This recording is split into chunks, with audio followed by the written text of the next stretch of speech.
Laymen's evangelical fellowship స్థాపకులు దానియేలు గారు 1956వ సంవత్సరం అక్టోబర్ మాసములో చేసిన ప్రసంగము. రెండవ దినవృత్తాంతముల గ్రంథము 17వ అధ్యాయము 9-10 వచనాలు. వారు యెహోవా ధర్మశాస్త్ర గ్రంథమును చేతపుచ్చుకుని యూదా వారి మధ్య ప్రకటన చేయుచు యూదా పట్టణములన్నిటను సంచరించుచు జనులకు బోధించిరి. యూదా దేశము చుట్టూ ఉండు దేశముల రాజమార్గములన్నిటి మీదకి యెహోవా భయం వచ్చినందున వారు యెహోషాపాతుతో యుద్ధము చేయకుండిరి. ఈ లోకములో రెండు రాజ్యాలున్నాయి, దేవుని రాజ్యము మరియు సాతాను రాజ్యం. పరలోకములో ఒక్క రాజ్యం మాత్రమే ఉన్నది, దేవుని రాజ్యం. పరలోకమందును మరియు భూమి మీదను యేసునకు సమస్త అధికారం ఇయ్యబడినది. తల చితగ్గొట్టబడిన ఒక సర్పం వలె సాతాను ఉన్నాడు. అయితే అతని తోకను కదిలించుట ద్వారా మనుషులను భయపెడుతూ ఉంటాడు. యేసులో విశ్వాసం ఉంచువారు ఆయన అధికారమునకు తమ్మును తాము అప్పగించుకుంటారు. ఆయన రాజ్యమును స్థాపించి క్రమపరచుటకు దేవుడు అటువంటి ప్రజలను వాడుకొనును. ఆయన రాజ్యములో ఉన్నవారు భయపడనవసరం లేదు. యేసు రక్తములో శుద్ధీకరించబడి సర్వశక్తిమంతుని నీడ క్రింద నివసించువారు దేనికి భయపడనవసరం లేదు. వారు దేవుని చిత్తములో ఉన్నట్లయితే వారిని కాపాడు బాధ్యతను దేవుడు తన దూతలకిచ్చును. వారి పాదములకు రాయి కూడా తగులదు. నా రాజ్యము ఈ లోక సంబంధమైనది కాదు.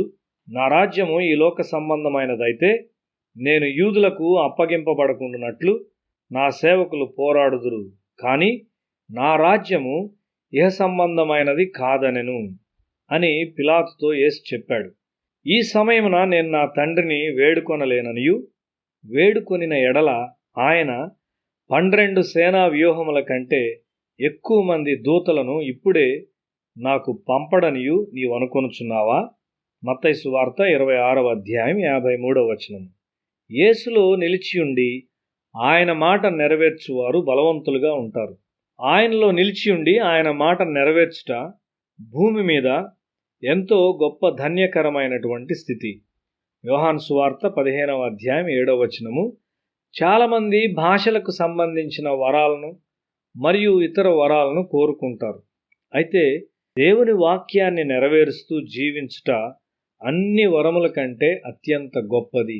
ఆయనకిష్టమైన కార్యము నేను ఎల్లప్పుడూ చేయుదును అని యోహాను సువార్త 8వ అధ్యాయం 29వ వచనములో యేసు చెప్పాడు. బ్రతికి నా యందు విశ్వాసముంచు ప్రతివాడును ఎన్నటికిని చనిపోడు అని కూడా యేసు చెప్పాడు.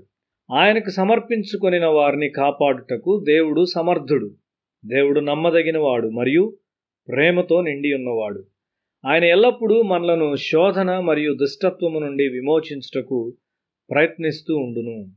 మనము ఆయన చిత్తము నుండి తొలగిపోయినప్పటికీ మనలను సరిచేయుటకు తన దూతలను లేక తన ప్రవక్తలను ఆయన పంపుతూ మనలను మరలా తన మార్గములోనికి నడిపించును. యెహోషాపాతు తన హృదయాన్ని దేవుని మీద నిలుపుకొనిన మనిషి. దేవుని మార్గాల్లో నడుచుటకు అతని హృదయాన్ని స్థిరపరచుకున్నాడు.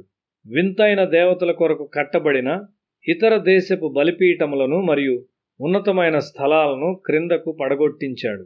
యూదాలో దేవుని ధర్మశాస్త్రమును ప్రజలకు బోధించుటకు లేవీయులను మరియు యాజకులను అతడు నియమించాడు.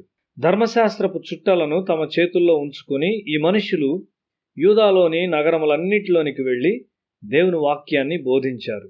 యూదా మీదకు మరియు చుట్టూ ఉన్న ప్రాంతముల మీదకు దేవుని భయం వచ్చింది. కాబట్టి యుద్ధాలు మాన్పబడినవి.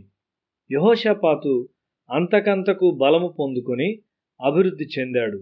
ఎందుకనగా దేవుడు అతనితో ఉన్నాడు కాబట్టి.